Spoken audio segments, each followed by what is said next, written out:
하박국 하나님을 향한 의문과 믿음의 선지자.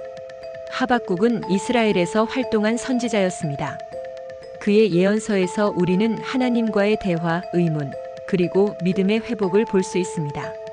하박국은 하나님께서 침묵하고 계신 것처럼 보였던 시기에 이스라엘 민족의 죄악과 그로 인한 고통을 목격하며 하나님의 응답을 구하게 됩니다. 그의 이야기는 하나님께 대한 의문을 가진 사람들에게 큰 위로를 줍니다. 하박국은 처음에 하나님께 이렇게 물었습니다. 어찌하여 내가 불의를 보고도 묵과하며 악인의 파멸을 보면서도 구원을 기다리게 하시나이까? 어찌하여 법이 무효가 되어 악행이 범람하며 공의가 뒤엎어져 정의를 억누른 자들이 바다의 물결처럼 넘쳐 흐르나이까? 하박국은 이스라엘의 불의와 부패가 너무 심각한 상황에 이르렀다고 느꼈습니다. 그는 하나님이 언제 이 악을 심판하실지 궁금했고 하나님이 그동안 침묵하고 계신다고 생각했습니다. 하박국은 하나님께 왜 악인들이 성공하고 의로운 사람들은 고통받고 있는지에 대해 질문했습니다. 하나님은 하박국에게 응답하셨습니다.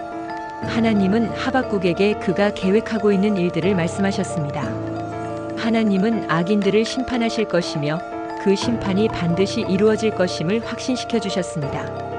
하나님은 하박국에게 이렇게 말씀하셨습니다.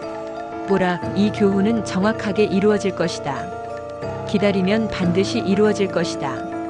악인은 결국 멸망하지만 의인은 믿음으로 살 것이다.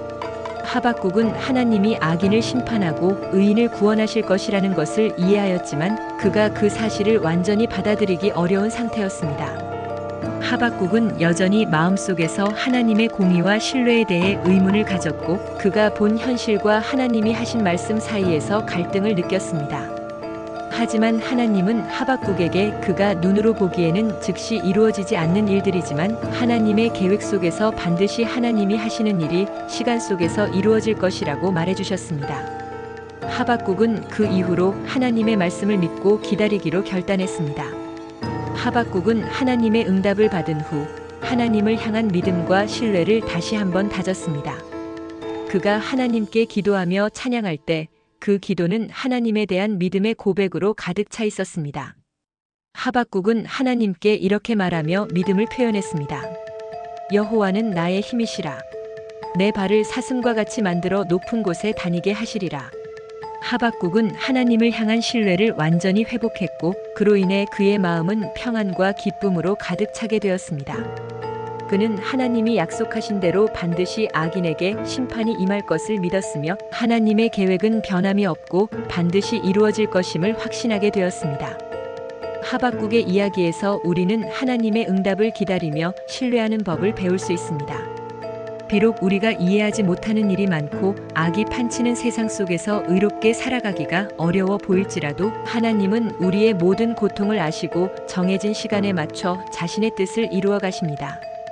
우리의 믿음이 약해질 때 하나님은 여전히 우리와 함께 하시며 그분의 계획은 반드시 이루어질 것입니다. 하박국은 마지막으로 하나님을 찬양하며 그가 받은 하나님의 말씀을 고백하고 신뢰하는 믿음을 다졌습니다. 하박국의 믿음은 그를 통해 많은 이들에게 전해졌고 오늘날까지도 하나님을 향한 믿음과 신뢰를 가질 수 있는 중요한 교훈이 됩니다.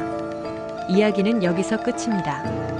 더 많은 성경 속 인물 이야기를 듣고 싶으시면 구독 버튼과 좋아요를 눌러주세요.